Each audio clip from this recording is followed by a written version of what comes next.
welcome to episode 90 of Coffee and Co-Read, your source for all things literary with Kristen and Catherine, where we believe there's nothing better than a hot coffee and an awesome book. Join us for a virtual book club where we take one book a month and dive into all the drama, adventure, and romance we can find. Hey, Kristen. Hi, Catherine. So today we're going to talk about a Would You Rather question. Would you rather have a disappointing end to a book or lose your favorite character? This one's hard. This one is hard, but I feel like ultimately, isn't it the most disappointing ending? For me, anyway, the most disappointing ending is when your favorite character or your main... Okay, so are we talking, just your favorite character in general, or are we talking main character? I think it's favorite character because it doesn't have to be main. Because when I think disappointing ending, I think the main character and the main male character don't get together. Yeah. That's what I think of as disappointing. Yes, I 100% agree with you. But I also, and you feel differently, I also feel like if the main character dies, that's the same thing. Yeah, so it has to just be if you're reading a book and somebody other than the main character is your favorite. Or a book with multiple point of views, I suppose. I don't know, man. This is very hard. I think disappointing ending could mean so many things is the issue. Because, a disappointing ending to a book could be like... Well, I guess it's whatever you find disappointing. Yeah. We've read one of the big books, Silver Flames, which I just found the ending of disappointing because, it was oh, the big bad is coming, and then it was just defeated immediately, and you're like, what the fuck is happening? How is that so easy, but I thought it was going to be the big issue of the entire book. Yeah. So, that kind of disappointed me, but right. I much prefer that disappointment to my favorite character in that book dying. Yes. Yeah. So I guess you would prefer a disappointing ending. I think I would too, depending on, again, what I find disappointing. In the book, yeah. Yeah, so, obviously, for me, what's disappointing is, if the two main characters don't get together. So, in that case, I would not prefer a disappointing ending. I'd much prefer somebody die. As long as it's not the people that are getting together. But I guess that's the thing. Because if your favorite character is one of the main characters, and you have to pick one of these... then does that mean you pick the disappointing ending and then they just break up and there's no further books? And then, because in that situation, I'd rather one of them just die. Yeah. I would agree with you there. I'd rather they die than break up. Yeah, which is insane. Maybe not the healthiest view. No. But I can't help it. No, me neither.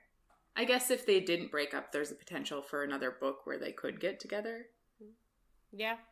But I've discussed it before, but when I first read City of Bones, I could not get over the bombshell from the end of the first book. I literally had to Wikipedia everything else up to book 3 because I was like, I can't handle it. I want them to be together. And if this is real... and if they're just trying to pawn her off on someone else, in the future books, it's going to be love triangle-y. And it sort of was love triangle-y without actually being a love... You know what I mean? It 100% was a love triangle. But it really shouldn't have been based on the... It was it was a love triangle on the surface, but she didn't actually have feelings for the person she was actually with. Yeah. Yeah. I might want to reread those books because I really liked them. I did. I liked the first 3 a lot. Yes. And then there were parts of the second 3 that I enjoyed, but it kind of just was too much for me and I stopped caring. Yeah, lost its fizzle. Yeah. So I had to figure it out because if they weren't going to be together, I wasn't going to put my time into it. So I feel like that would have been really disappointing for me. So I just wouldn't have continued. So in that case, somebody should have died. I needed if if it had have actually been true. Yeah. Well, one of them does die, technically. Technically, yes. Anyway. Death isn't real in fantasy books, though. That's true. They're always brought back to life. It's true. So I guess long and short of it is, I would rather a character die than have a disappointing ending. I think I would rather a disappointing ending than a favorite character dying, is what I'm gonna finalize. Lovely. But like all of these would you rathers, there's too many cases and we can't tell. Yeah. So, just as a heads up, this is not a spoiler-free zone and things might get saucy. So, it is week 3 of A Touch of Ruin by Scarlett St. Clair. And this week we're reading chapters 15 to 21. Last week we ended the week with Lexa having been hit by a car and she is now in hospital. And Persephone is struggling to find a way to save her, which leads her to a bar called Iniquity that Hades owns. But she lied to Hades about going. So obviously he found her there because he owns it. Mm-hmm. And he stopped her from making a deal, and they punished Cal Stavros together. For like, which was kind of silly because they were going, like, she was going there to make a deal because that's what she wanted to do, and then they're like, we're gonna punish this guy for offering you a deal that you wanted. But I guess it wasn't the terms. Yeah. Right? He wanted ultimate access and wanted her to, like, tell him every single salacious detail of her relationship with Hades. Which and, like, I guess technically that's his boss, so he was conspiring against his boss, which is not cool. Yeah. But it's just, you'd think he would have asked for something different, because he was already leveraging her job asking her for that. And I know it was more an exclusive, it wasn't actually the gritty details of their sex life that he was asking for there. But, like, you could have asked her for anything. I just feel like he could have gone more hardcore. Yeah, probably.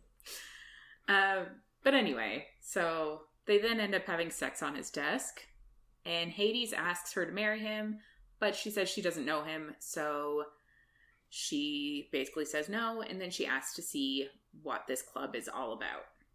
So there's a secret basement underneath the dance floor, basically, and they kind of access it through a viewing area. But the basement, you need an ancient coin to enter, and it's super illegal shit there. They end up watching from like one of those one-way mirror situations where they can see out, but no one can see them. And they look around at all of the people there, and Persephone recognizes the owner of the pleasure district, Madalia Rella, and she's apparently in debt to Hades because he helped her start her first brothel, and he has stakes in her company so that he can ensure the safety of the escorts. So, like, it's just another one of those, like, oh, he's actually a good person moments that they like to throw in this book. Yeah. It's like, oh, he's doing the wrong things, but for the right reasons. Yeah. Hades also points out people to her. There's 2 billionaires, and they're bosses of rival crime families, but they're playing cards together since this is neutral ground. Mm-hmm. There's a professional gambler, an art forger, and an assassin. Basically, it's like the elite of New Athens are here, and they're all elite because of him. So he kind of owns them all. And she asks how he can allow criminals a place to assemble. Oh, for the love of God. But he says it ensures they follow a code of conduct. And he says he can also take them all down and they know it. Which you're like, you'd think he'd be able to take them all down anyway. He's a god. But I guess he knows all their secrets. They all owe him. Blah, blah, blah.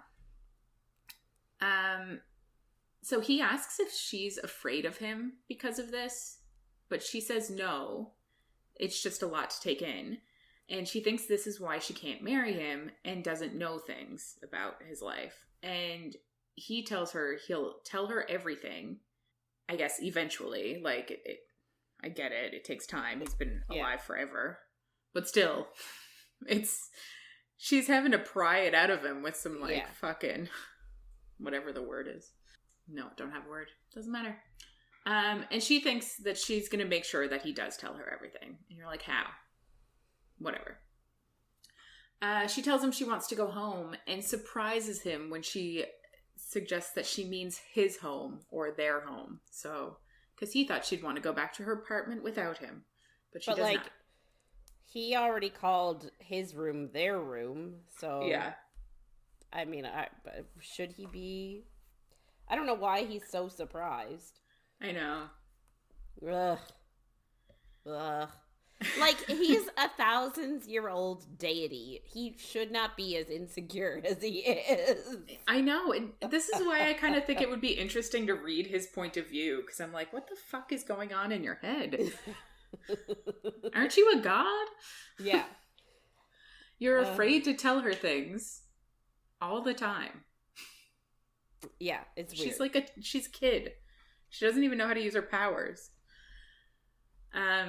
Anyway, so that night, I guess Hades is asleep, and she starts thinking about Cal and how he said, she knows that Lexa will die without help. So she ends up leaving the bed because she can't sleep, and she ends up in the kitchen, and she starts, like, searching for baking ingredients, and she finds the stuff...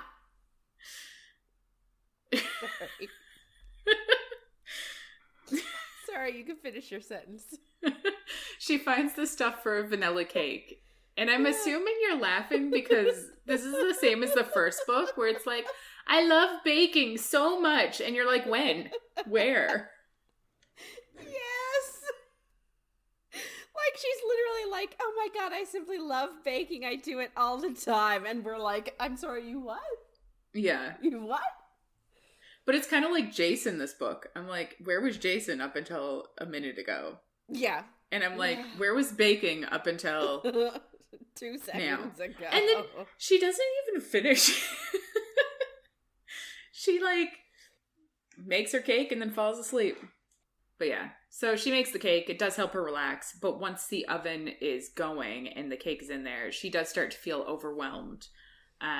So she cleans up and she tries to play music, but it reminds her of Lexa. So she ends up sitting on the floor and she's exhausted there. And that's where Hades finds her. Of course. Yes. So he sits beside her and he offers to help her sleep and says he won't let the cake burn. And she just cuddles into him and falls asleep. So, like, help her sleep, meaning, like using his power, like using an orgasm, like, what? How is he going to help her sleep? I assumed orgasm, because I think that's what they did in the last book, wasn't it? She couldn't sleep, and he was like, I'm assuming. I don't actually remember. Could be. But that's what I assumed, and then I'm like, I don't really understand. So she fell asleep sitting on the floor next to him. He's like, I won't let the cake burn. Did he just, like, pick her up, bring her to bed immediately? I guess. Does she, like... You can't even do that with babies, though. You can barely pick up a baby and bring it into a room and it'll stay asleep. She was so exhausted from her tumultuous emotional day, she didn't move. I guess. I don't know, man. And also, before she falls asleep, I think at one point she's even like, oh, there's 15 minutes left on the cake. And she had planned to make icing. So I'm like, she falls asleep and he puts her in bed in less than 15 minutes and she doesn't wake up during this? Yeah, whatever. I don't know, man. Maybe he uses his power to stop the cake from burning. Maybe. Fine. I mean, he's got a lot of power. He does.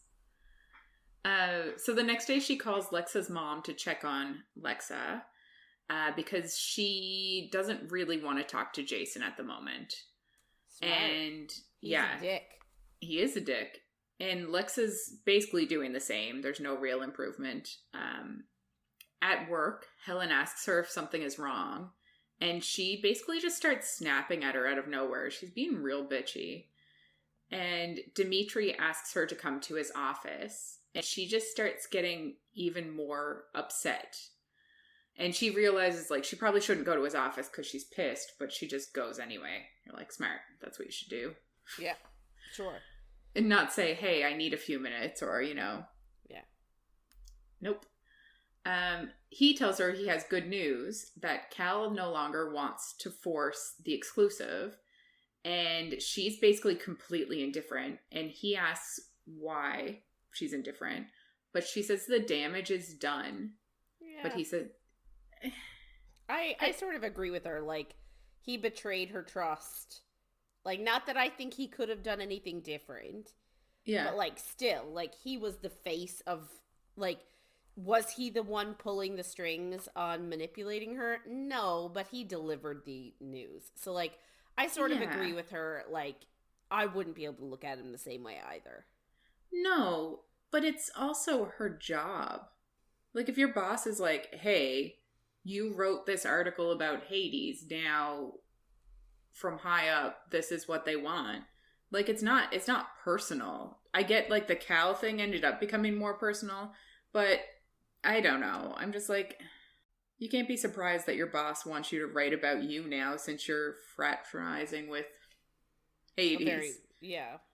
I guess. I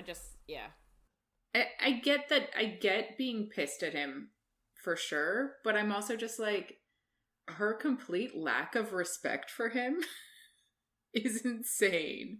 Like, I know. She literally, like, just graduated, just got this job, and already she's like, oh, you are the mud beneath my shoes. Yeah. Like, you're spineless. And he's like, I'm just trying to keep my job. I don't even know why he tells her any of the stuff that he tells her next, because I was like, she doesn't, other than plot, like, he doesn't need to explain any of this. He could easily just be like, my boss said that you need to write this, so I am just passing the orders down. Yeah. Like, I'm passing along the message. But, like, she wanted him to stand up to his boss and be like, I don't think that's right. But why not? Every other paper is trying to get that exclusive too. Why wouldn't their paper be trying to get it? Well, I guess because they're, like, saying if you don't write it, you're fired. Yeah. That's not super ethical.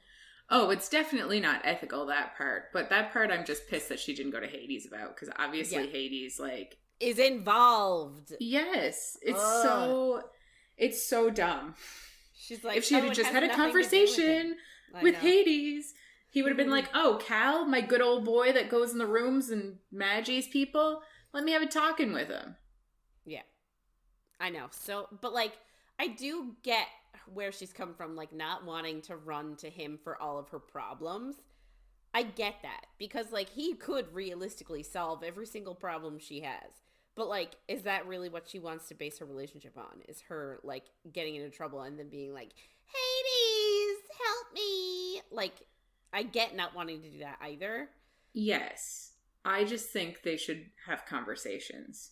Ever. Yeah, they should. Like, but at the same time, like, she knows that if she did say to him, oh, by the way, the New Athens News is threatening to fire me if I don't write, like, an article about our relationship, he would be like, I'm gonna handle it. So, like, she can't talk to him about it without him being like, it's taken care of. But I think that the issue there is, like, it's also his life, which I think she should have cared about in the first book at all, which she didn't. But I'm like, he should have a say in this. He shouldn't have the entire say, but he should have a say. No, but the issue is that he's used to living his life on his terms alone. Yeah, well, they both need to change, because this is frustrating me. Yeah. Anyway, so Dimitri tells her that she needs this job to distinguish herself from Hades. I hate it so much. He immediately regrets it and apologizes, but she just tells him that he's right, because that's exactly what she's been thinking. But, like, she doesn't, because she's also a goddess. Anyway. It's, yeah. She does tell him that someday she may forgive him, but she'll never trust him again. And you're like, He's your boss. What do you mean trust? Your boss can fire you at any time. I don't know what you... Yeah. Like, obviously they need reasons and stuff, but, like, you're not in a relationship with him. He's your boss. But also they're not friends either. Like... Yeah. I don't know. Anyway. She basically tells him that he had a choice, but he says he didn't because he owes Cal. So he basically goes into his whole sob story now, which is he was in love with his best friend in college, a guy named Luca. And when he told him that he was in love with him, he didn't reciprocate it. And Dimitri couldn't imagine not having Luca in his life. So he gave him a love potion, which is obviously awful. Yes. And completely insane. Yep. And Persephone is obviously appalled. And then I don't know why he told her this and thought that she was just going to be like, cool, thanks for letting me know. Yeah. He could have easily just said, I went to the Magi, I got a spell for something, and then I owe them a favor, so I can't do anything. Yeah, he's bearing his soul to the absolute wrong person. Yeah, because she's immediately just like, you need to undo it. And he tells her he isn't looking for advice. He's just telling her why he pushed her about Cal. But she's like, no, well, you need to tell him that you gave him a love potion. He's like, obviously I'm not going to do that. Like, this has nothing to do with you. But like, also then why did you tell her? Yeah, at this point, they've probably been together for like 10 or 15 years, if it was really, in college. Though? Like, the ship has sailed. Yeah. God. And, like, she's so friggin' morally upstanding, and yet, like, she's turned Minthy into a plant. Yeah. Like, she is not the goody two-shoes she thinks she is, and that really bothers me. Me too. And then especially this, like, this is against someone's will, using a potion against someone's will, which is ironic based on what happens later on this week. Yes. Yeah. Although, anyway, we'll get to that when we get to that. That's not the point. And then Dimitri basically just tells her that if he hears that anybody else finds out about this, she will be fired. And you're like, why did you tell her? I just don't understand why he told her. But now it's so dumb. Has info on him. Like, it's just stupid. Yeah. And she tells him he's no better than Apollo and leaves. And you're like, you're not wrong, but fuck. This is unnecessary. Yeah. So Helen brings her a letter then as she's leaving, because she's just leaving work now because she's pissed. Which, you know. Of course. You know, we can always just leave work whenever we want to. Exactly. But the letter says, Dearest Persephone, I see you did not like the rose. Perhaps you will find future gifts more acceptable. And then a dash, your admirer. So the rose wasn't from Hades like she thought it was. So she got a rose last week. She got an envelope full of hearts the first week or something. So somebody is giving her gifts, and she just throws out the letter and just thinks that she'll need to tell Helen to stop accepting unmarked gifts and envelopes. And you're like, maybe you should keep the letter. Maybe you should keep the evidence. Because this is creepy. But, like, she probably mostly thinks that this is just, like, somebody from outside of the, like... all the people standing outside. Yeah. Like, that it's getting sent in the mail. So she's like, oh, I don't have to worry about this. I'll just tell Helen not to accept mail anymore. No, she knows it's not, because there's no, like... it's not delivered. There's no... Right. Yeah. Yeah. But anyway, it doesn't matter who your stalker is, even if it's somebody that you don't think is going to be, like, violent at any point, or just... when somebody sends a letter calling back to another gift that they gave her, saying they're going to send more, you should just keep the letter. Evidence. Yeah. People don't believe women. You need the evidence. That's true. I 100% agree with you there. Yeah. So Persephone goes to the hospital then, and as she's walking over, she can hear the doctor talking to Lexa's parents, and she hears them ask how long Lexa will have once the ventilator is removed. And the doctor says it could be seconds or days. And then he basically tells Lexa's parents that it's up to them, and he leaves. So Persephone runs to the bathroom and throws up until she basically can't anymore, because she knows that, like, Lexa's parents are thinking about pulling the plug. Pulling the plug, basically, yeah. And that obviously sucks a lot. Yes. It does. So she goes back to Lexa's room there then, and her mother is there, and just says that if Persephone's going to stay for a while, she'll go for a walk. So she leaves, and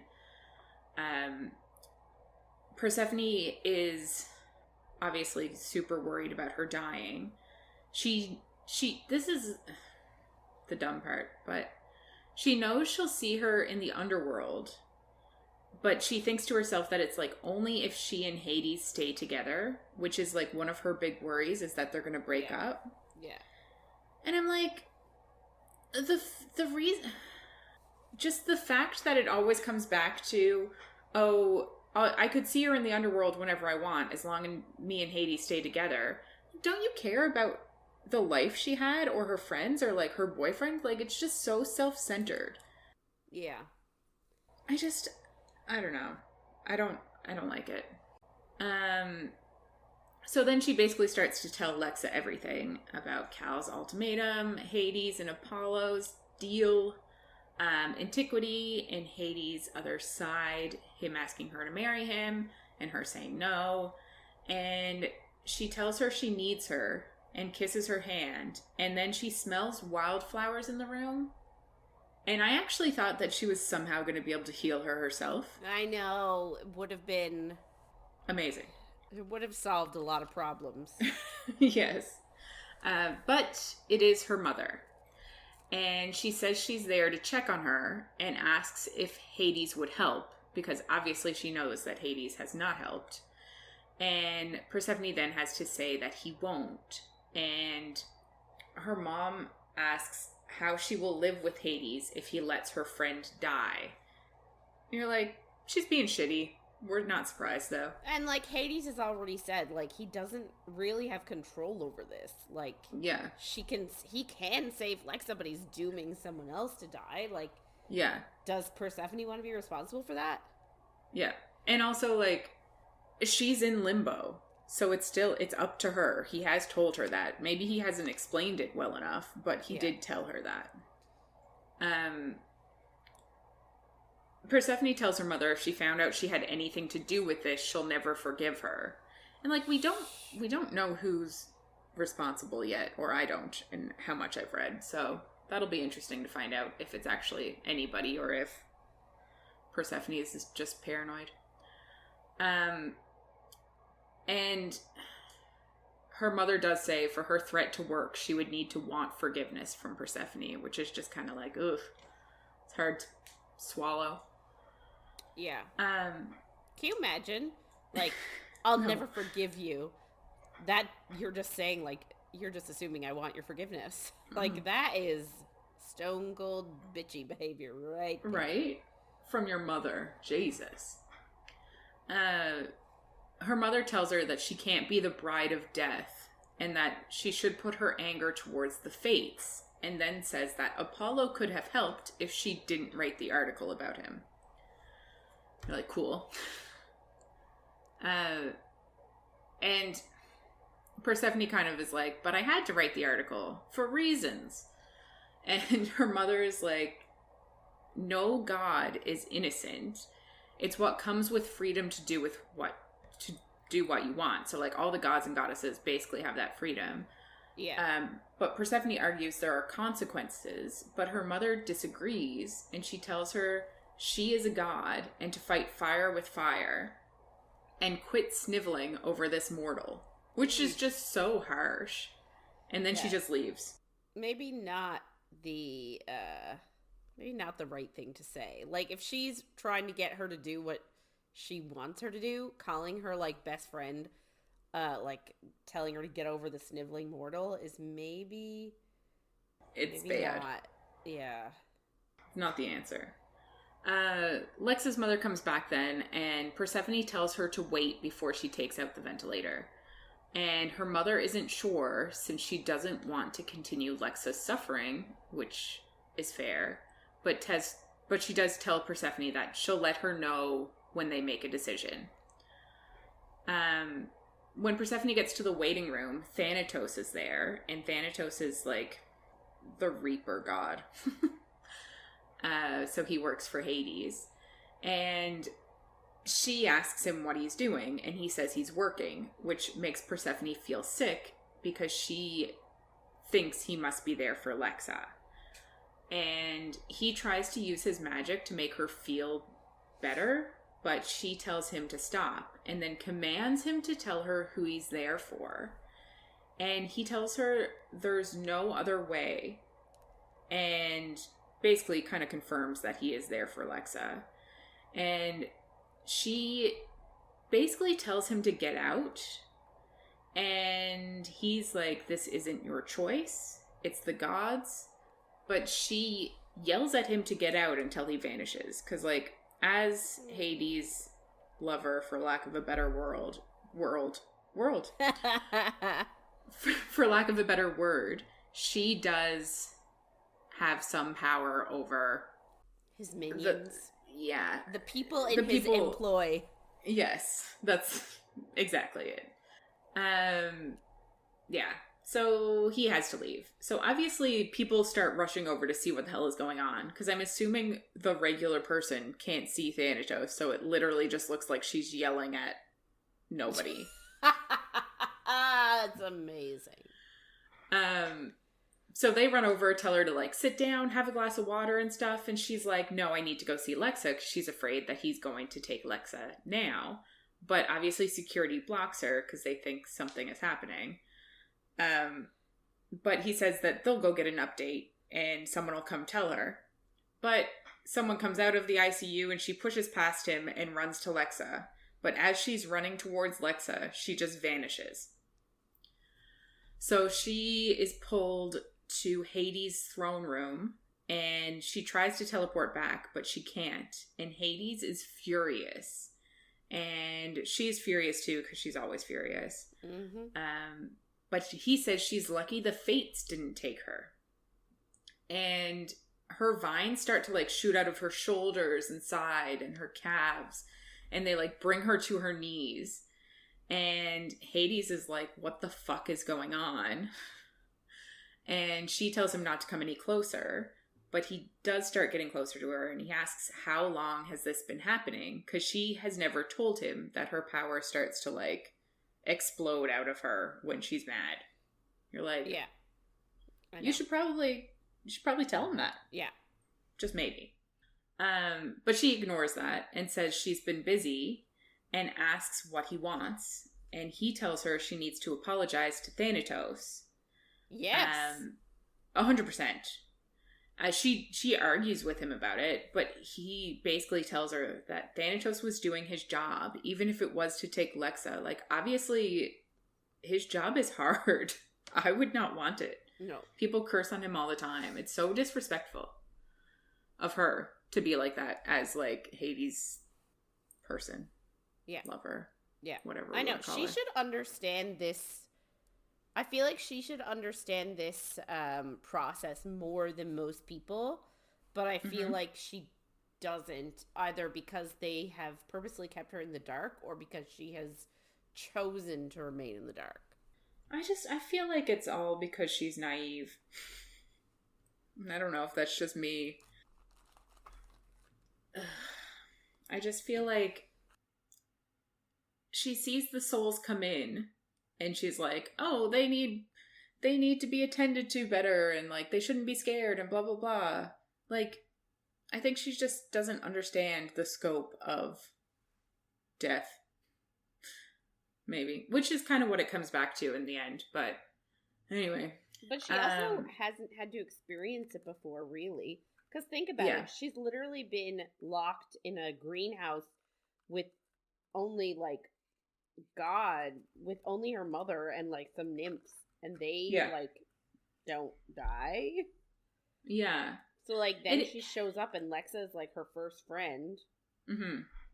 So yeah, and like I get it, but I'm also like it's her god side of being upset because she can't get what she wants. Yeah. And like, which even if Lexa didn't die, eventually she'd die of old age, and then what's Persephone gonna do? Yeah. And it's just funny to think, like, she turned a nymph into a plant and is like, oh well.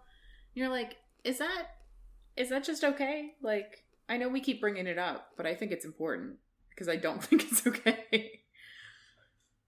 But yeah. She tells Hades then that he should heal Lexa, but he asks if she's willing to have another soul on her conscience. Because, like you said earlier, to save Lexa, you need to trade the lives. And she is so upset that she tries to slap Hades then, but he kisses her until she is subdued. Which is also like, what? What? Okay. It's like the only way he knows how to communicate with her is through sex and touching. 100%. And she actually gets a bit vulnerable here, and she says she doesn't know how to lose someone. And that's what you just said. She doesn't. Yeah. And I guess she has more... She can access more than the regular person can, because the regular person would probably just go to Hades' club and try to bargain with him. She then asks him what he would do if it were her, and he just flips a switch and is furious again, and you're like, Jesus fucking Christ, how can you not control your emotions? You've been alive forever. It's like emotional whiplash for us. We're like, oh, what? Ah! Yeah. And he tells her he would burn this world for her, but that is a burden that he is willing to carry. And then he asks if she is willing to do the same for Lexa, basically. Then he tells her... That. No, you should not have. Nope. Then he tells her she has one more day before Lexa dies and leaves. And you're just like, don't give her a deadline. She's going to go do something dumb. You shouldn't have left her out of your sight. Nope. Like, what are you doing? Nope. Should have made her stay down there in the underworld where he could keep an eye on her. Exactly. But of course not. So she then thinks back to what her mother said, and that there are no consequences for gods, and she is a god. So she teleports to her apartment and asks Sybil where Apollo likes to hang out. So she ends up in the... Sybil at this point knows she's a goddess, I forget. She must, because she teleports in front of Sybil and is like, poof! And Sybil's just like, what the fuck? Because she's the only one in the apartment now. Where's Laoki? I guess she got her apartment back. Hades must have given her a job and apartment. But yeah. So I guess Hades could have transported her there. So maybe Sybil doesn't, but I kind of just feel like she does. Because in the first week when she's like, please promise you won't write about Apollo. And she says, I don't make promises. And Sybil says, I was afraid you'd say that. Like, she does know. I just don't know if Persephone knows that she knows. Right. You know what I mean? Yeah. So yeah. Persephone ends up in the pleasure district, and she's wearing a mask, and she's going to a suite that Apollo owns in Erotas, which is a pleasure hall. And also a giant mirrored phallus-shaped building. I love it. I want one. I want to see it. Like, I just imagine a disco penis. Yeah. I think we need to have one in our town, please. Yeah. Oh my god, you could call it the disco dick. Disco dick, I love it. Disco D. Yes. Oh my god. And you get a DJ Disco D. Oh my god. We have a business plan. Jesus, yep. So Persephone goes into Eretas wearing a black dress and strappy heels because she wants to look like she works there, so that nobody realizes who she is as she tries to. I mean, she literally just wrote the other day about what a terrible person Apollo is. Yeah. So she knows it's on the 3rd floor, so she starts going up the stairs, but someone stops her and says she must be new and nervous about the auction, and then takes her to a room and gives her a drink and tells her to mingle. I feel like we really just like brush over this auction thing very quickly. Yeah. And I'm like, do these people want to be auctioned? Are they getting the money? Like, I really don't understand. Yeah. I don't like it. Yeah. Where's Hades helping out his girls here? Yes, good point. Also, Apollo is actually pretty terrible. Yes. So, I'm just... Yeah. But Persephone goes along with it and just waits her turn to be auctioned. And I think she ends up last, but she just goes out and she feels the emotions from the people watching. She feels loneliness and longing and amusement. And that's kind of just a throwaway sentence that I figured I'd bring up because I assume it's going to mean something eventually for her power, but who knows? I know. She keeps feeling these emotions and we keep not hearing anything else about it. Yeah. So she just goes out and she says she's there for Apollo. So is she doing this in front of the crowd of people? Yeah. Which is so weird. So weird. The madame there tries to stop her and say, like, yeah, you can't do that because she's not supposed to be able to. But a voice on an intercom tells her not to leave a bruise on her or she will face the wrath of Hades. You're like, ah, shit. So everyone knows who she is now. Good job. Yeah. She ends up being brought to Apollo, and she tells the woman that if she keeps her secrets about who she is, then she won't tell Hades that she touched her. And you're like, Jesus, you're going to get this woman fired. No, or you're going to killed. Get this woman, like, murdered. Like, murdered. Spit roasted in Tartarus. Because you fucked up an auction that, like... You had no business being in. Yeah. She wanted to stop you from doing the wrong thing at an auction. Yeah. It was wild. Wild. Her morals. I don't understand them. Yeah. But she basically brings her to Apollo's suite, and he is in the bath, and he asks her to join him because he paid for her. But she reminds him that that Hades would cut off his balls and feed them to him. Lovely. If, like, he tried to get with her at all. I don't really understand why this scene happens, but 3 nymphs come in and he's super impatient and a giant ass to them and tells them that, like, he's been waiting and shit, and they just put some oils in his bath and leave. And I'm like, cool. I mean, it's just showing that he's an actual asshole. Yeah. But then I think, like, later on, you're supposed to, like, feel bad for it. Like, I'm just... Yeah, I know. But I don't understand why he's... being such an ass? I wonder if it's supposed to show the difference between, like, him and Hades. Like, Hades actually, like, everyone that works for Hades is like, oh, he's such an awesome boss. And, like, he's such a great guy. Kind of like when you go on a date, you see how they treat the waiter. Yeah. Yeah. I get it. Fine. I'll buy it. So they leave and he asks what she could be asking him for, that her lover wouldn't give to her freely, because he's like, why the fuck are you here? Yeah. And in her head, she thinks life. And I think she's finally starting to realize, oh shit, Hades is the god of death.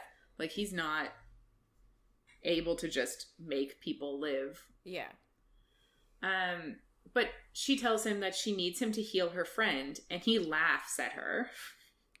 And he asks why he would help the journalist that slandered him. True. And she says, 100%. But she says she's willing to bargain. And he ends up, like, getting out of the bath. And he's obviously completely naked. But he's surprised that she would go against Hades. And he says her friend must mean a lot to her. And then he tells her to get on her knees and beg. And at first she's kind of like super resistant and says never. But he turns to leave. And she does get to her knees and says please. But he just says no. And is about to like leave her there. But she stops him with her vines. Which is so dumb. She can't control herself, but he obviously then realizes that she's a goddess because she has power. And he's surprised that she's pretending to be mortal, obviously. But she kind of just silences him with thorns, like sticking up towards his face and sticking towards his dick to like threaten him, which I do kind of love. He does try to break them, but can't. So he asks her what they're made of, which I just think is kind of interesting. Like, I guess if it was a real vine, you'd be able to probably snap it. But, sure. She basically tells him that if he heals her friend, she'll do whatever he wants. Oh, that's a terrible bargain. No. She doesn't say that. Sorry. He says that if he heals her friend, she'll have to do whatever. Yes, that makes more sense. I was like, obviously she didn't say that. But she says nothing that would hurt Hades. And then he says she's already doing that just by being here. True. And you're like, oof, he's not wrong.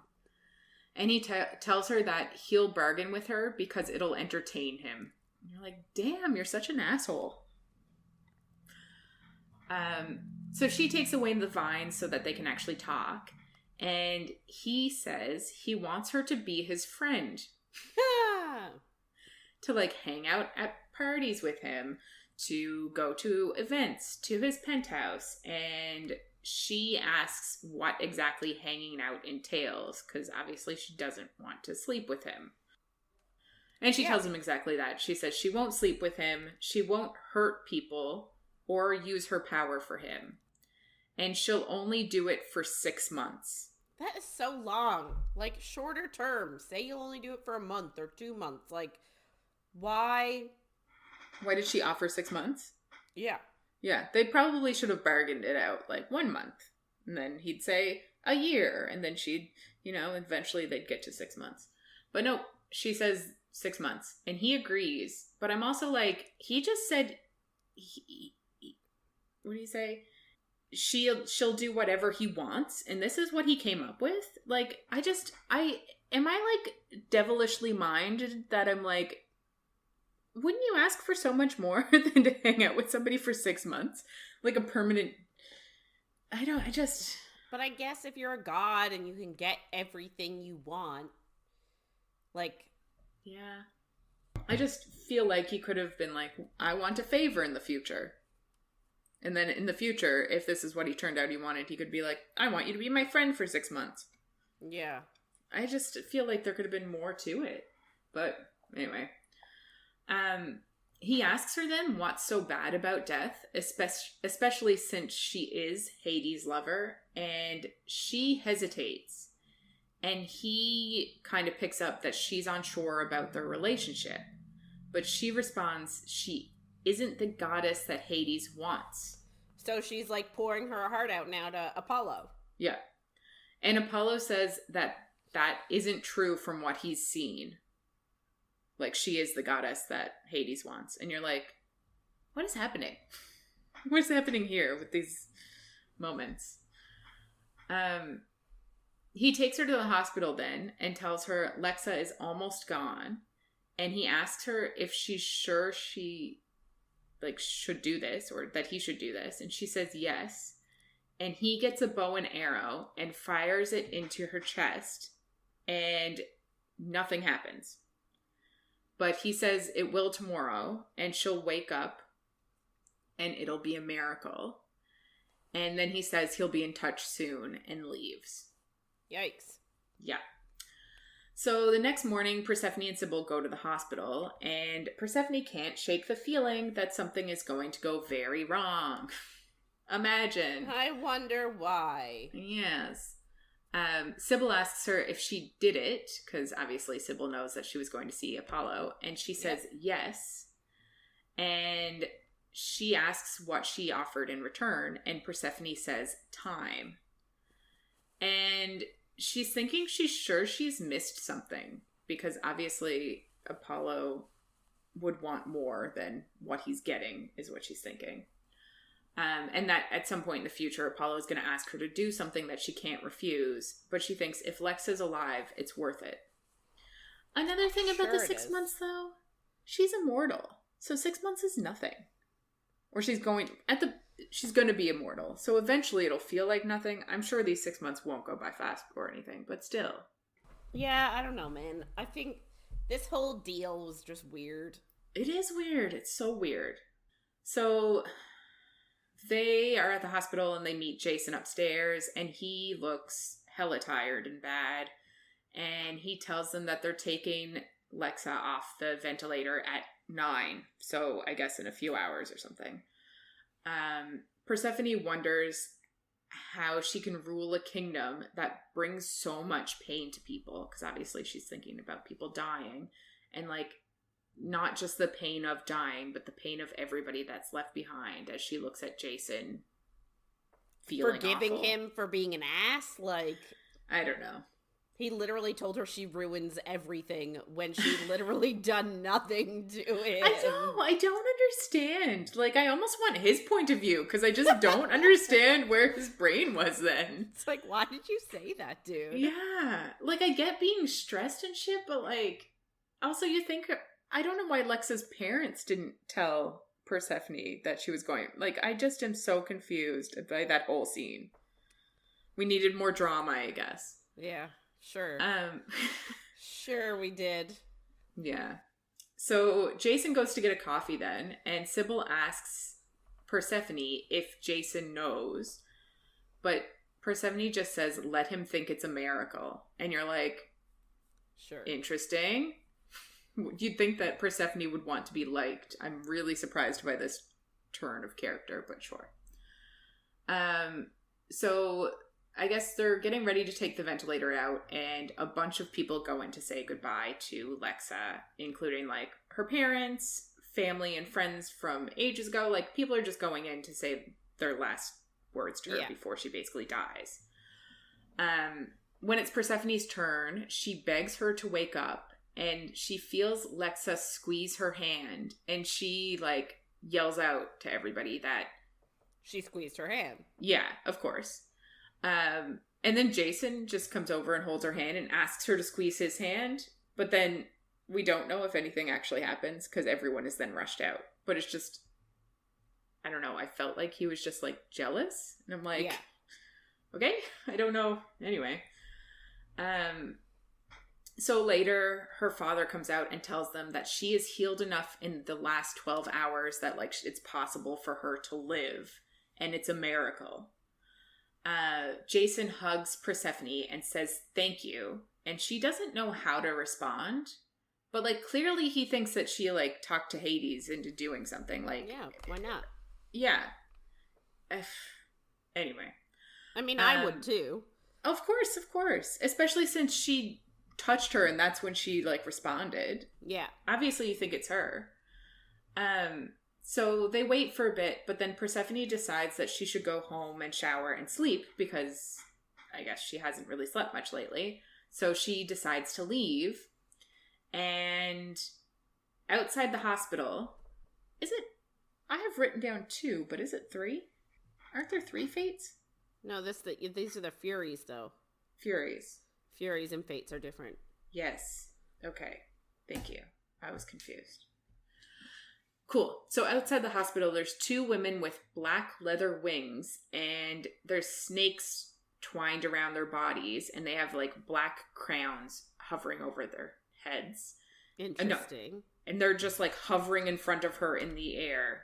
And they're the Furies, goddesses of vengeance. Cool. Fun times. Yeah, I would want to be one. I wouldn't want to be chased by one. 100% agree. But they tell her she broke a sacred law of the underworld and must be punished. And serpents surround Persephone and climb up her, chanting punish. And then one bites her shoulder, and she screams, and she can feel like the venom spread through her body, and she can't move. And then she ends up on the floor of Nevernight, and Apollo lands next to her, and Hades is just standing there in front of them. And obviously nobody else is in Nevernight at this time, because we assume it's like 9:30 in the morning. Apollo complains about the Furies, and Hades says he thought they had a deal, and that Apollo was supposed to stay away from Persephone, but he counters that she showed up and... Oh, yeah. She showed up to him to ask for a deal, and that, like, the fact that she has magic helped him to decide to help her. So, basically telling Hades that he knows that she's a goddess, which I don't think is a huge deal. I'm assuming everyone's going to find out soon. But, like, I guess it is a huge deal. Like, Persephone's big issue is that she hasn't wanted to come out. Mm-hmm. So, like, in Hades' mind, he's been, like, protecting her identity this whole time and, like, intervening so much so that no one finds out she's a goddess, because she doesn't want to be a goddess and she doesn't want people finding out and she wants to live a mortal life. So, like, all of that is, like, standing in the way of their relationship almost. And he's been, like, trying to keep her secret. And then all of a sudden she tells Apollo. Yeah. Like, the person that he just had to give a favor to make him not want to kill her. And now she's, like, willingly going to him. Like, that is, like, a stab in the back. Yeah. Yeah, that part is true. I was just thinking more along the lines of, like, it would be easier for Hades if everyone just knew anyway. But, which is kind of what you're saying, but I can see why he is annoyed. Hades then asks what she's done, and she says she saved Lexa, and he asks if that's what she thinks she's done, and she says she was going to die, and he says she was choosing to die, and instead of honoring her wish, Persephone intervened because she's afraid of pain. True. And that is completely true. Oh, sorry, I missed something. Hades dismissed Apollo before this to talk to Persephone. So before he said that, he didn't say any of that in front of Apollo, which would be kind of shitty if he did, but she tells him that she is afraid, which I kind of appreciate that she actually admits it. Yeah, but she's kind of being backhanded. It's a bit late for that now. She went behind his back. Yeah. Like, telling her, like, confirming, you're right, I am afraid. Like, we knew that already. Yeah. Yeah. But she asks if he'll mock her like the mortals that he mocks that are afraid of death. But he says there's no comparison. At least they're brave enough to face it. And you're like, ooh. Shots fired. Yeah. So she obviously gets angry because that is her default emotion. Yeah. And thorns sprout from her skin. And she moves from him and says that if he cared, he would have been there. Which we kind of did say last week that, like, why didn't she get in contact with him and be like, come to the hospital? Yeah. And he kind of responds that he was there, and she says he wasn't at the hospital and he didn't explain, which, like, they're both wrong. Oh, their relationship is so exhausting. I'm exhausted reading about it. I know. Like, just, it's just the worst. Yeah. And, like, I do think he could have explained better that Lexa chose that she wanted to die. Like, in limbo you can choose type thing. Yeah. Because, so, like, yes. in my mind, it was just like, if she's strong enough, she can fight to live. Yeah. But that's not the case. That's not what he's saying now. He's saying she was in limbo and she decided that she was fine with dying. Like, yeah. So And I do think he should have explained that. yes, I agree. Maybe, like, I also, do you know what? I almost feel like it wouldn't have mattered to Persephone what the choice was. Like, I think she still would have done the same thing. Even if he explained to her, this is her choice, she can choose to come back or she can choose to move on. I feel like Persephone wouldn't have taken that as an answer. She would have been like, oh, she's just confused. Yes. I guess I would have preferred that so that I could be even more mad at Persephone right now. You know what I mean? Yeah. So yes, I think he should have explained that, but he says he didn't know she wanted him to be there, like physically be there with her, because many people do not enjoy when the god of death is around sick people. But also, like, she literally would leave his room and go to the hospital. Why couldn't she just say, come with me? 100%. But like I said, like if I was at the hospital and somebody I loved was dying, I would tell Jeff he needed to get his ass there right now. Yeah. So this is a communication issue. This isn't like... Also, he doesn't really know how to deal with people who think they're mortals either. But it isn't... Ugh. They're both... They need to talk. Yeah. That's the moral of every week. Anyway, so she snaps at him that he has been around death so long, he doesn't understand how mortals feel anymore, which is kind of what we're just saying. But he says she should have spoken him instead of going to Apollo, and after everything he did to protect her from Apollo, that she just went to him. Yeah. But, which is 100%, yeah. And she kind of counters, she didn't ask him to protect her, which is also true. And she was pissed that he didn't let her, like, take care of that herself. But he says she never welcomes his aid. Like, he never wants him to, like, send a guard with her, or his magic, or his comfort. Like, she really... And we kind of talked about that. Like, I get not wanting him to solve every problem, but you can, like... have a conversation with him. Let him solve small things for you.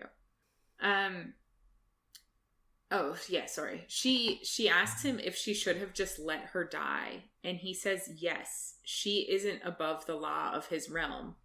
And he asks why it matters, since she goes to the underworld all the time and she'd see Lexa there, which is kind of what everybody keeps asking her. Yeah. And, like...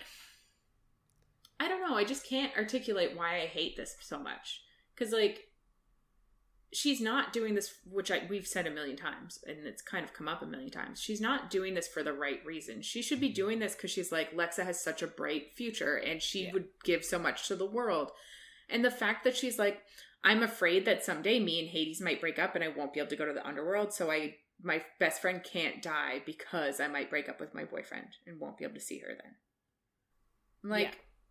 That's not the right reasons, but I think that is all just part of the issue here, I guess.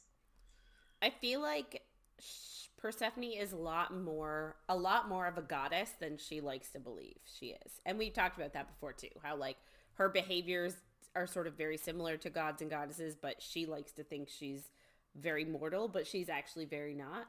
Yeah. Yeah. Completely agree.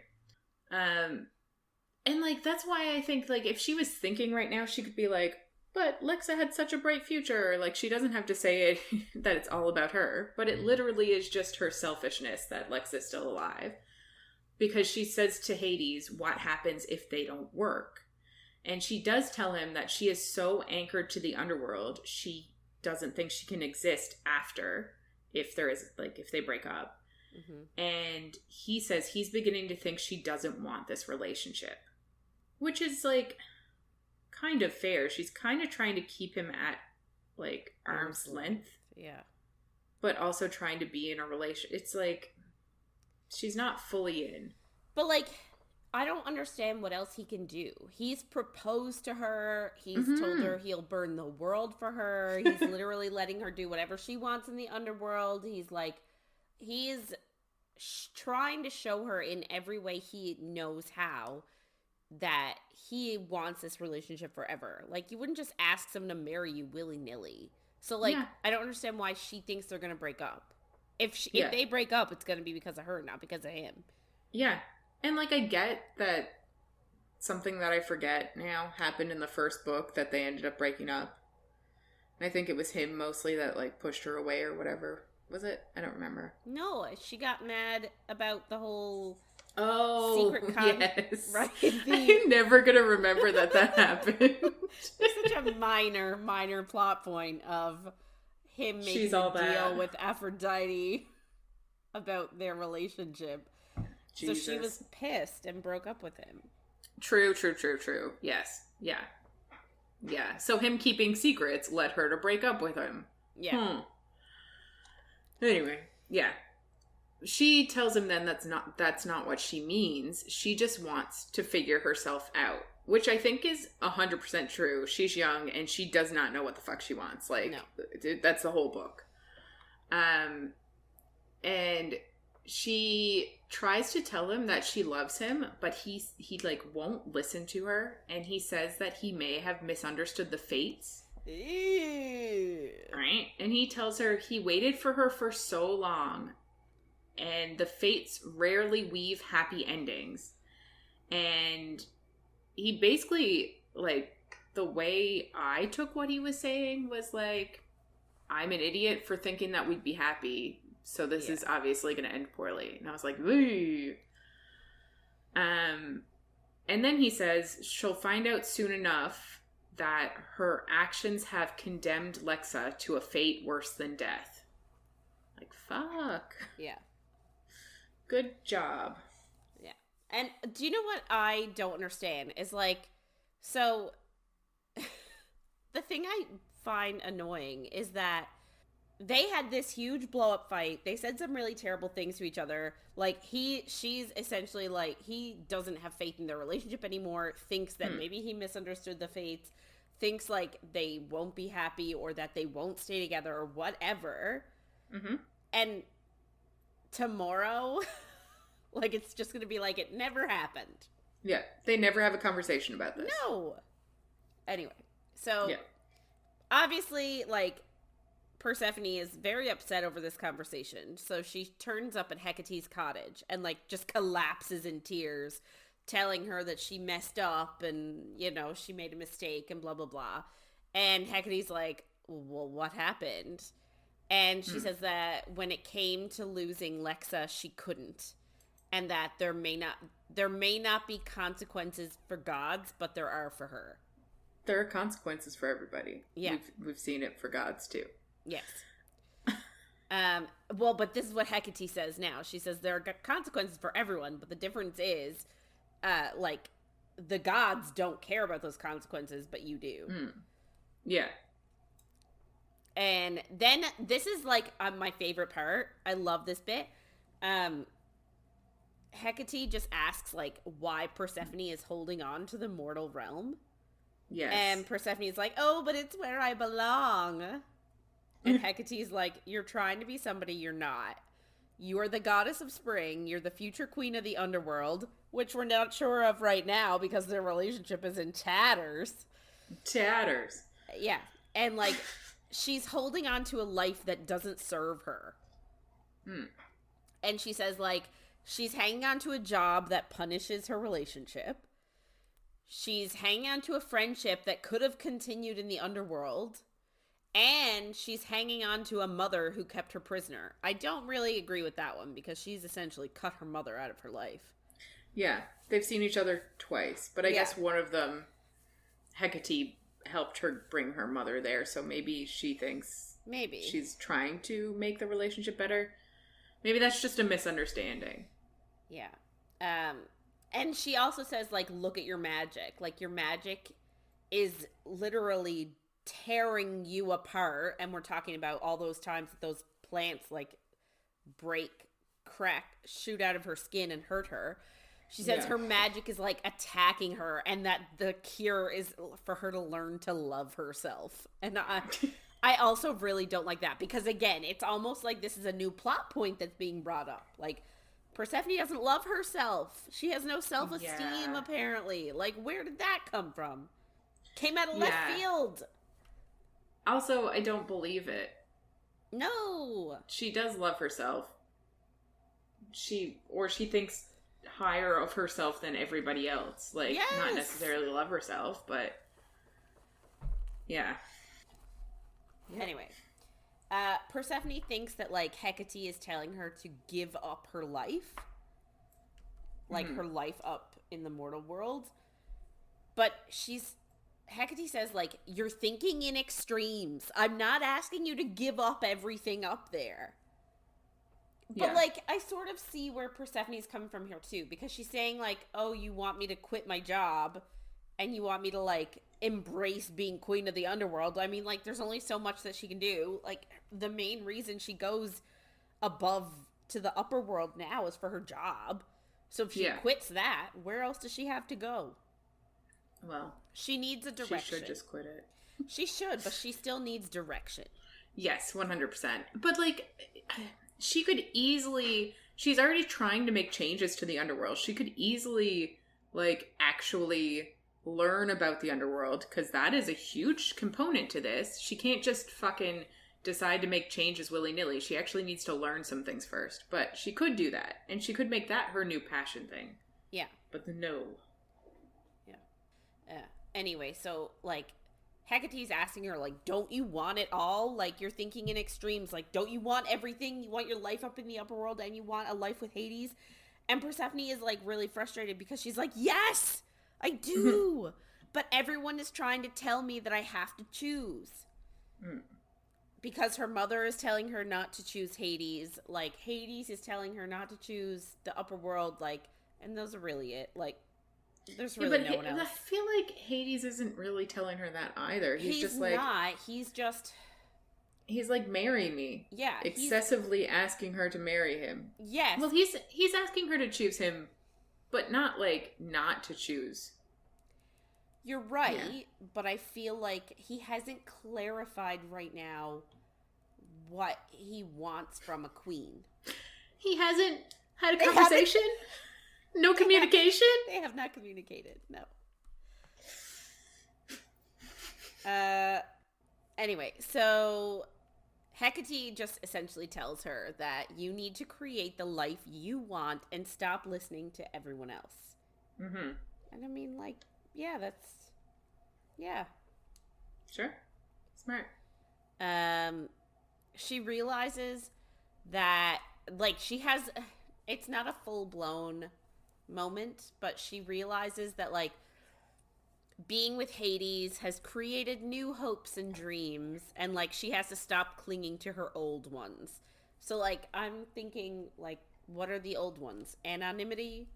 Journalism? Like, what are her old dreams? Like, I feel like to maybe become famous, like, not famous, but she wants to be, like, notorious. Not notorious, but noteworthy. Like, maybe. I don't really... Yeah.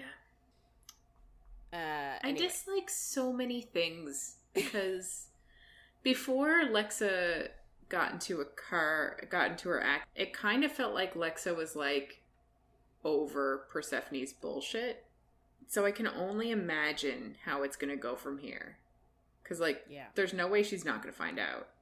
Unless they just kill her. Like, I haven't finished the book, so I don't actually know what's happening. But I'm like, I guess the mercy would just be to kill her. Jesus. You know. Fuck. Sorry. No.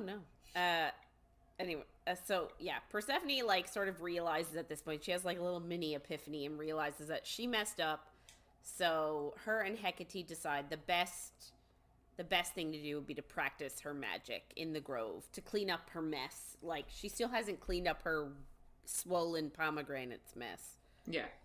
Just saying swollen pomegranates just reminds me of testicles. It made me want to gag.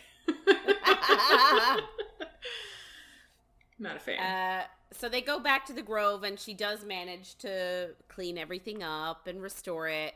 by thinking about the lesson that Hades taught her about magic and like breathing it and feeling her like horniness all over her body. But it's like she can hear his voice in her head. Yeah. And I'm just like, is this just her remembering him telling her things? It feels too much.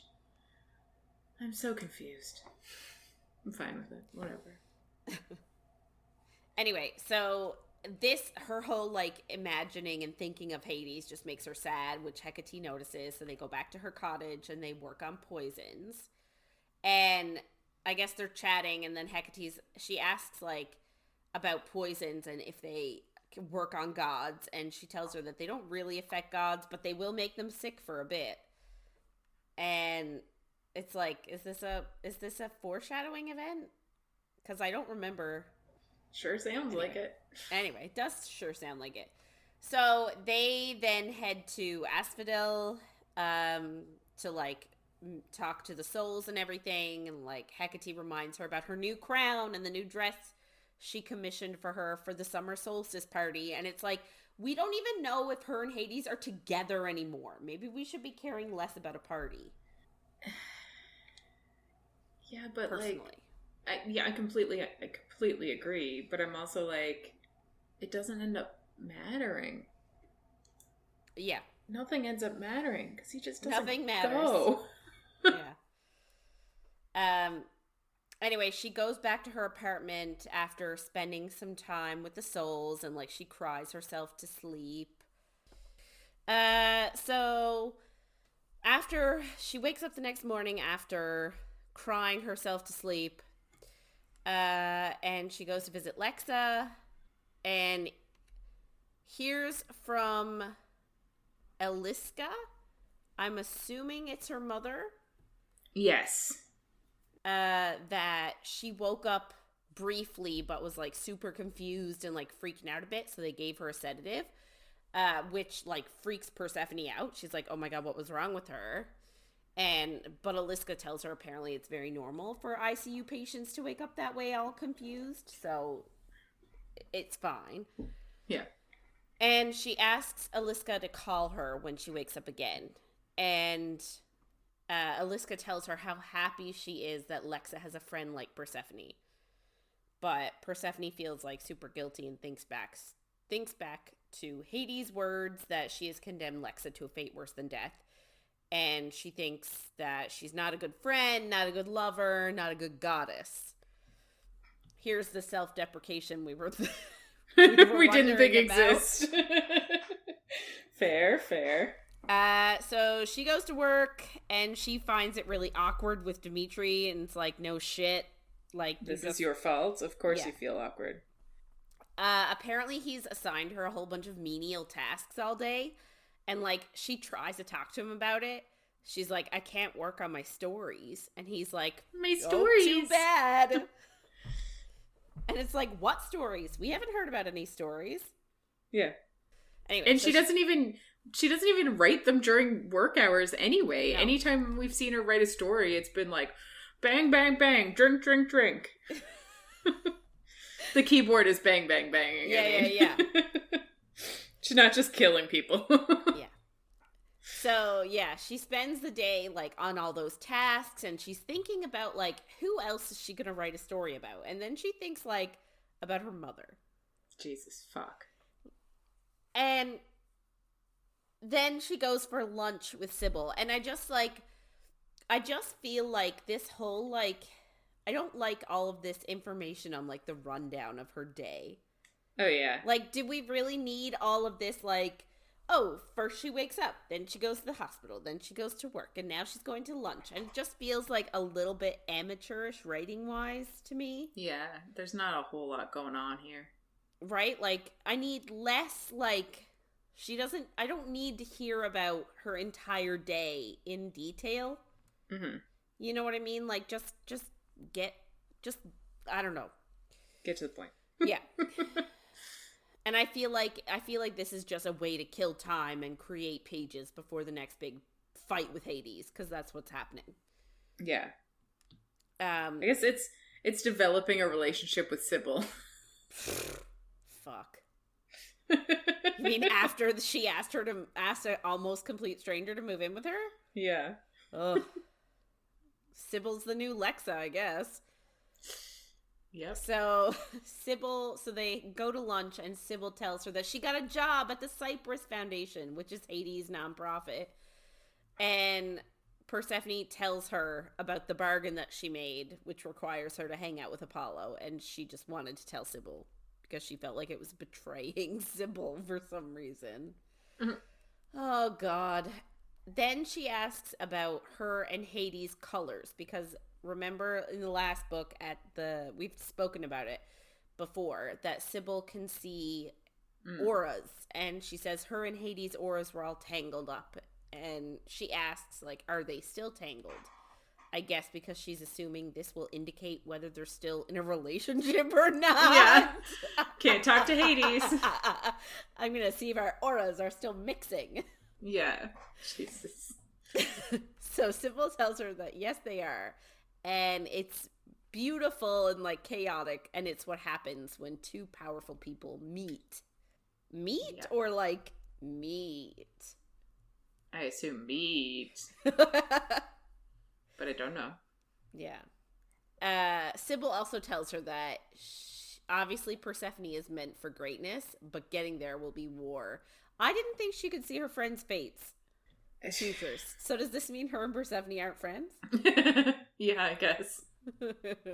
Remember Makes last sense. book we were, like, convinced that her and Lexa aren't really friends because they never dogged? Well, it would make sense with the way she's acting as a person. Yeah, that's true. So after lunch, Persephone goes back to work, and she tries avoiding the main roads and therefore, like, other journalists and fans and stuff. Because I guess she's not here for it today. She was there for it the other day, and she was, like, signing autographs and stuff. But today she just can't. And she spots, like, a white cat watching her. And she can tell that it's a shifter by the way it's watching her. Like, it's just, like, staring at her and, like, not blinking and not moving and not acting like a cat. Mm-hmm. And she thinks it must have been sent by Hades. So she demands the creature to shift. Mm-hmm. And it shifts into an Amazon woman in golden armor with weapons strapped all over her body. And she kneels before Persephone and calls her my lady. And Persephone is obviously angry that Hades sent someone to guard her. And I'm like, again, what happened to yesterday when he's like, maybe I got it wrong. Maybe the fates, maybe I misinterpreted what they said. Like, why did we go from that to, I need to send an Amazon to protect you now? But it just makes me feel like, was he just following her around invisible all the time? Is that why he didn't send anybody? Because he was like, I'll just watch her myself. And now he's mad at her, so he's like, I'll send somebody to watch her. Oh, I don't know. I don't actually think that's the case, but it's just weird that now that he's, like, on shore, he's like, I'm going to make sure someone does follow you. Just not. It's me. Like even more, it's even more like, I don't trust you. Which maybe that's what it is. Maybe it's like he's afraid she's going to go to Apollo and make a deal again. Could be. So obviously Persephone is angry that Hades sent someone to guard her, but the Amazon tells her that, like, don't be angry. She's just there to protect her, and that she will do as Lord Hades commands. So, like, we got someone else here who's on Team Hades. Yeah. And Persephone's like, well, I'm going to go speak to Hades right now. And the Amazon is like, please do not. Like, I need this honor. We don't know why. I'm assuming we will eventually find out, but we shall see. Persephone asks her, like, why, but the girl doesn't want to expose her shame. So Persephone's like, okay, fine. But, like, you can't follow me around in all that armor. And you can't come into my office as a cat. Which I would be like, yes, come into my office as a cat. You're now the office cat. I would agree. I'd be like, I'll carry you in like a little pussycat. You're the office cat now. Everyone can pet you. No, I would make her live in my office. I'd be like, you are only mine. Nobody else's. My own. My precious. Yes. So the Amazon girl's like, no problem. I'm okay to wait for you outside the office. So after work, Persephone decides that she has to get the Amazon, whose name is Zophie with a Z, some new clothes from Aphrodite's store. The same way she took Laoki. So like she is herding, she's herding strays. She's collecting strays. Yes. Literally a cat. Yeah. So, she gets Zophie to try on clothes, and her and Aphrodite have a chat, and Aphrodite tells her that she can smell that Persephone still loves Hades, and she tells Persephone that she has never told someone she loves them and meant it, and like, she's married. Why are we having this conversation with Persephone? Because I guess she feels like she has no one else to tell. I guess so. So, Persephone's like, what about your husband? And his name is Hephaestus. Or, I don't actually know if that's where you put the emphasis. It's where I'm putting it, though, because I don't know. That's fair. And Aphrodite says, I never told him. So, like, insinuating that she really does love her husband, but she hasn't told him that, which I don't really get, but okay. Persephone, they finish shopping. So, like, I don't understand what that whole interaction was for. Mm-hmm. But they leave. And they're starting to talk about living arrangements. And Zophie's saying, like, that's okay, I'll stay outside on duty and watch your building. And Persephone's like, no, you can sleep on the couch in her apartment. But like, oh, I guess Laoki is gone. But Zophie's like, I can't sleep. Who will watch over you? How are you supposed to survive with no sleep? Do Amazons not need sleep? I don't know. Maybe not. I don't know either. All of a sudden, she is forced to teleport and sucked away to Apollo. Sucked away. Yeah. So, like, she's in the middle of a conversation, and then she's just teleported against her will. So he is calling in his bargain to hang out with him at the Lyre. The Lyra? Lyre. The musical instrument, the lyre, not a person who doesn't tell the truth. Yes. It's a club where musicians can come and challenge Apollo, claiming they're better musicians than him.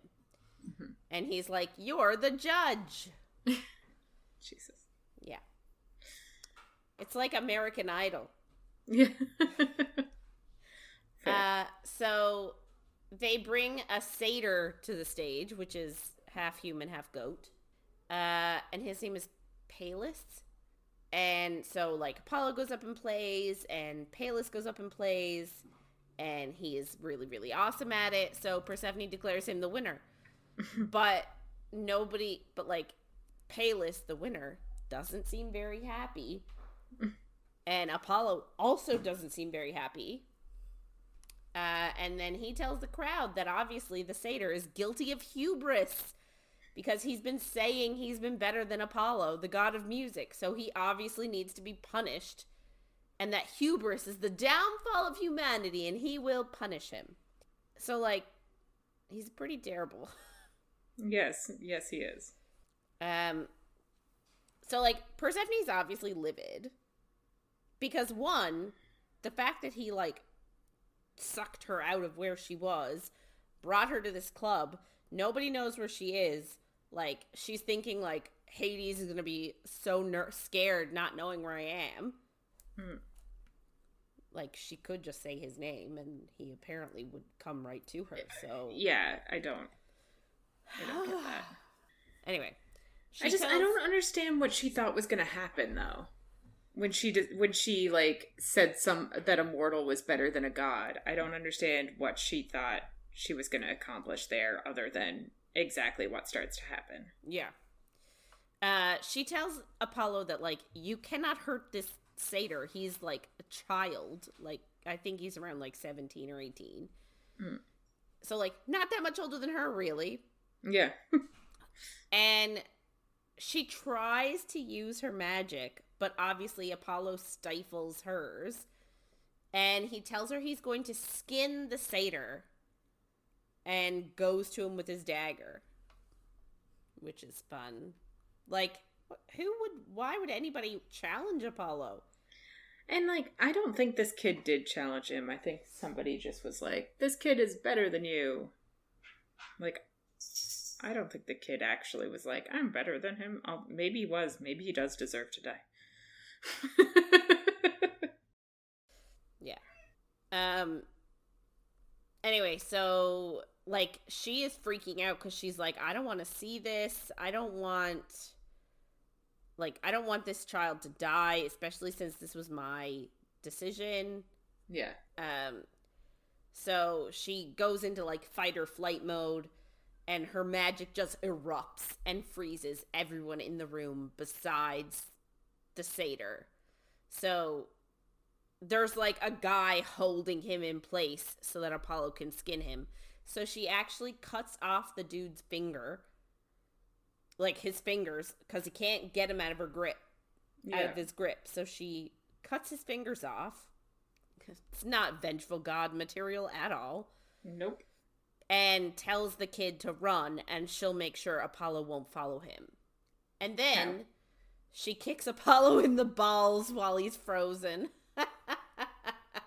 Like, what is she's Jesus. Like, I just don't understand what she's trying to do here. Yeah. Other than piss him off even more. Like, is that her plan? Yeah. Although I also feel like, what's Apollo trying to do? Like, is he trying to piss her 100%. Off? Yeah. Like, none of it makes sense. Yeah. So, I guess because of her release of aggression, that causes everybody to unfreeze. So, like, the satyr is long gone. Mm-hmm. And she tells Apollo, like, he just, like, reacts and he's like, ooh, and, like, goes to the ground. My balls. So she tells Apollo that, like, they may have an agreement, but she won't be used, and to never put her in that position again. What does she mean she won't be used? That is that's their whole bargain. Like, that's the whole bargain. I don't understand what she thought was going to happen. I don't know. She's just such a she's a flurry of contradictions, and not in a good way. Yeah. So she goes home, reassures everybody there, because I guess Zophie, the Amazon cat lady, already knows where she lives and is already comfortable enough to be in her apartment. And so is the driver. Like, they're all just sitting in her apartment. Yeah. Waiting for her to hopefully come home. Yeah. So Antony is there, and she asks him to tell Hades she's okay before going to bed. So, why doesn't she just teleport to Hades and say, hey? Well, wait. Hey, Hades. Wait for it.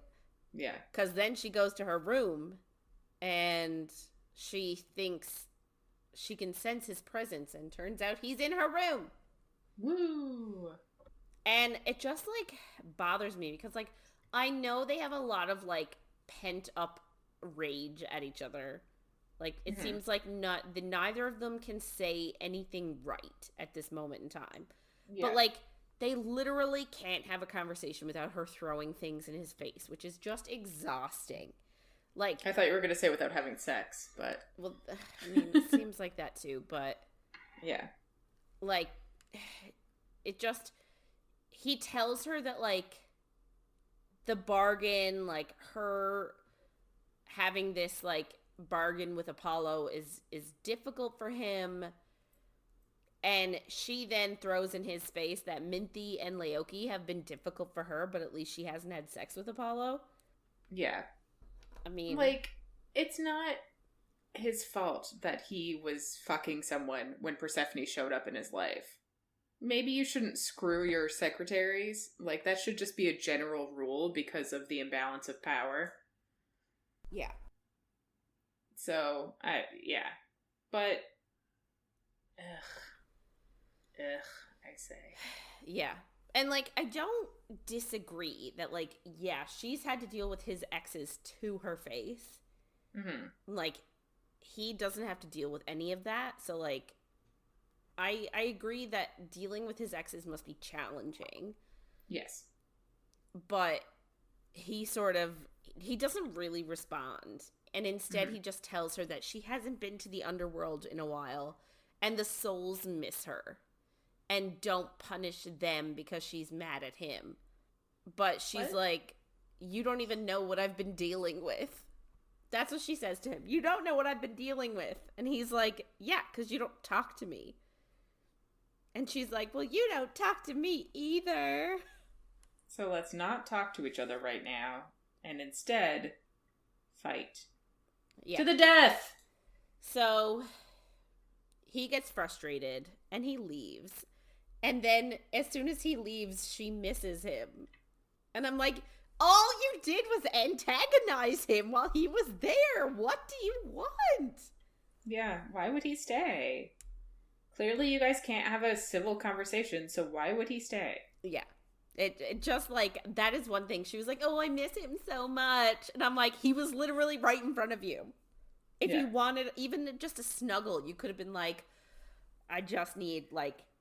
Let's not fight right this second. Yeah. I just need some comfort because I've had a hard time at the moment. Yes.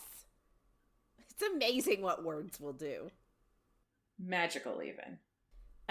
So the next day, she goes to work, and there's a crowd in front of her office again, and everyone is asking her if they know who Hades was with last night. And she's sort of like, what do they mean? And then she gets her hands on a copy of the Delphi Divine, which I think is... like a tabloid? Yeah. So it just, her reaction in the crowd in this moment of, like, somebody being like, who was Hades with? And her, like, grabbing a paper from someone and showing how emotional she is. Like, I don't think it ever really comes up, but it should come up how she just doesn't know how to control her emotions. I'm surprised she didn't, like, take the paper with her vines and then just, like, bleeding out through her arm. Yeah. Jesus. This whole part is a shit show. I don't even care. Yeah. Yeah, no, it is. So, like, but, like, this is what I mean. It's, like, one thing after another. Why can't we have one big overarching plot point rather than, like, 10 little baby plot points? Yeah. You know what I mean? Like, this is sort of my problem and why this story feels so amateurish to me, I think. And, like, no shade against the author or anything like that, but, like, all the best stories, like, yeah, like, I feel like it's like I taught my students about Plot Mountain, right? Yeah. So you've got your introduction, and then you find out what your conflict is right at the beginning, and then everything else that happens up until the climax of the story is our character trying to figure out how to solve that main conflict. And, like, you could have little steps along the way of them trying different things or, like, figuring other things out as they go until it gets to the most important point of the story, the part where our main character solves the problem, and then we've got the resolution and the conclusion. So, like, my problem with this is that it feels like we've got a bunch of different, like, conflicts. Like, we've got a bunch of different problems, and she's solving each one immediately instead of having one overarching issue that is, like, that she's working at solving. Yeah. It was like, Sybil is the issue. Sybil now has her oracle powers back, and Apollo is the issue, and then she wrote her paper about him, but then Hades fixed that, and then she did whatever, and then Lexa, and now Lexa's awake, still an issue, but, like... Yeah. Yeah. It just seems like she's trying to fit too many problems in when really it should be one big one. If she wants the problem to be her and Hades not being able to communicate or whatever, that's fine, but then, like, we don't need all the other things. Yeah. So I'm just sorry. I'm just went English teacher. Anyway, there's a picture on the front page of the Delphi Divine, and it's of Hades and Laoki holding hands, like leaving a club or a bar or something. And she immediately feels stupid and is like, of course he's cheating on me. We're in a fight, so of course he's gonna cheat on me. And I'm like, girl, if you think your boyfriend is cheating on you, like, you got work to do. Like, yeah. You know. So, and I don't mean like she's gotta work him. I mean like, that's not what I mean. I mean like she has relationship stuff to deal with. Well, they obviously do. We know they do. Yeah. They clearly need to communicate better. Yeah. So she goes into her office and like she's sad and she's angry. And then all of a sudden Hades like barges into her office. Yeah. Like, I don't understand why he couldn't teleport into her office, but he has to like use the elevator and like barge in and make a scene. Or teleport her out of her office. Yes. But he's... So, or like, stop fucking time. Can't he stop time? Yeah. Maybe only in the underworld, though. Ugh. But she can stop time. We've seen her do it. Yeah. Anyway, so, like, he barges into the office. He's trying to talk to her and reassure her that, like, that front page of the paper, he was like, I know what you're thinking, and it's not that. Laoki and I aren't cheating. But she's like, I don't want to hear it. Like, I don't want to hear anything out of your mouth right now. And, like, she tells him there are other ways to cheat. And she wanted him to tell her when he was with Laoki, and he didn't. When did she say that? I don't Did she ever tell him, in our recollection, if you have to deal with Laoki, I want to know about it? I don't remember it happening. Because, like, obviously he got her a job and an apartment. And she's working for him somewhere. Even before we found out exactly where it was. Iniquity. Like, she was still working at a bar of his. So, obviously, they're going to interact at some point in a professional manner, at the very least. Like, you can't expect him to give her a job, which she asked her to give her the job back, and then never talk to her. Yeah. Anyway, it's the same issue over and over again. They need to communicate and they don't. Yep. So like she's trying to like back him out of the office, and like she calls the elevator for him to go. She's like, you can't be here right now. I don't want to talk about this right now.